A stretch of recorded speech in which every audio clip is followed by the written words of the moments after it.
Alright, so today we're going to do another basic mark making assignment with ellipses this time. Really work on honing in our hand a little bit more. You'll need a straight edge, 5 sheets of printer paper, and a pen. Alright, same sort of materials we had the last time we did our basic mark making stuff. And so our objectives today, to create confident ellipses with a variety of sizes and angles. And we're also going to create more accurate ellipses by creating what's called a scaffold. Right. Ellipses is sort of a fancy word for an oval. They allow you to draw circular objects and how they kind of turn in space. They have several different properties to them, and you can kind of see here in this image. It has a scale, which is its size, its orientation, which is sort of the angle it's at. This one doesn't have an orientation, it's straight up and down, right? The degree would be the width of what we call the minor axis. And then the major axis would be the widest one, and the minor axis is the shortest span. Now, it's called the minor axis, but it's probably actually more important than the major axis, because if your minor axes aren't lined up like they're supposed to be, you can get some kind of weird problems. We'll talk about that a little bit later. But as you can see here, the degree is what we mean by the angle. And so if we have a circular shape inside our plane here, and we turn that towards us using perspective, the degree gets smaller and smaller as that circle disappears back into space. Our minor axis, like we talked about, is probably the most important one, even though it's the shorter one. If I look over here, where my mouse is, if you can see it, these minor axes aren't lined up, and so you don't get this nice, perfect-looking cylinder, whereas here, those minor axes are perfectly aligned, and so it feels like a cylinder coming out of that box. That's probably one of the most important parts, is making sure we can line those up. And so today, we're going to start by making a table of ellipses. Start by creating a table like this on your paper with your straight edge. And then you're going to start with some basic ellipses and circles, right? And so the first kind of top left corner here, we start with some basic circles, and then I start to slowly shrink the minor axis, maybe even tilt the degree or the angle a little bit, or play around with the degree some. But usually I try to change just one thing through each box, right? Here they've sort of drawn a curve through the box, and now they're trying to create the same oval with the same sort of degrees, or on the right there, they're all trying to make perfect circles, but only the size changes. Some things you need to kind of make sure you're doing is really using that box. The reason we have that scaffold here is it allows us to tell when we've screwed up, and we're going to screw up a bunch, but we can't tell if we don't actually have this scaffold here. And so you can see here he's gone out the box a little bit at the bottom and the left, and there's a little bit of a space here. So he's just slightly off. The angle's good, degree's good, side's good, but the position is just slightly off. We can tell that because it has a scaffold around it. So use that scaffold, okay? Some mistakes I kind of see some people doing a lot of is not drawing through their ellipses. It would be really nice to be able to knock an ellipse out like here on the bottom in one go, but you're not going to be able to do that in the beginning. You're going to end up with ellipses that look like this. And so my recommendation is to draw through your ellipses. And they're going to miss a lot like these in the middle do.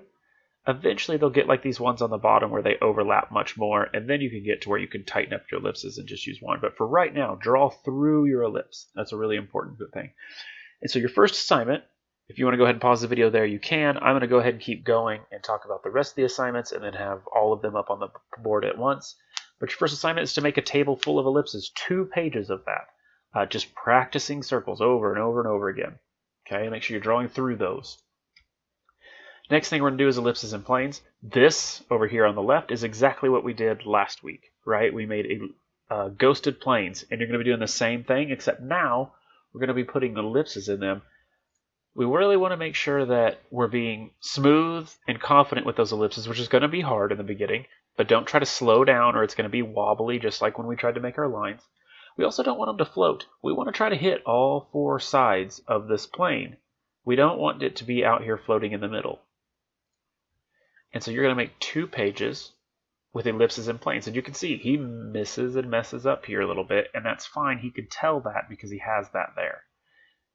Continuing to draw through. So fill a page with ghosted planes. I usually do all the ghosted planes at once. Then I go through and do the ellipses all at once. 2 pages. And then the last one, I want 1 page of what we call funnels. You'll start by making a major axis and a minor axis that's really small. You'll create the image on the left here using these arcs. And then what I'll do is I'll fill that up with ellipses. I try to make them increasing in size slightly. I try to keep the angle and the degree the same. You can see here where they're not aligned. They kind of lean. The minor axis isn't lined up with that line in the middle. All right, here our ellipses are not snug together. We're really just wasting space, right? We could be getting one or two more circles better on each of these sides here, but we're wasting a lot of space. And over here, we're just being sloppy. We're not using our edge here to show us where our, or to try to hit the edge of that with our funnel. All right, we're going outside of those bounds, and we really want to try to hit inside those. Are you going to screw those up and make them outside? Sure, but our goal is to be inside of there. And so we want one page of funnels like this. And so overall, I just kind of made a big page with all of them on here. I want 2 pages with tables of ellipses, 2 pages with ellipses and planes, and you're ghosting those planes just like you did last time. More practice making confident straight lines. Okay, and then funnels here. The only thing I want, and I just need 1 page of funnels, the only thing I want to see you use a ruler on is to make the table or the scaffold for the tables of ellipses. I don't want to see you use straight or a ruler on the ghosted planes or the funnels. Okay, I want to see you hand drawing those. If you have any questions, let me know. I'll try to get back with you. If I need to do like a demonstration video, I can.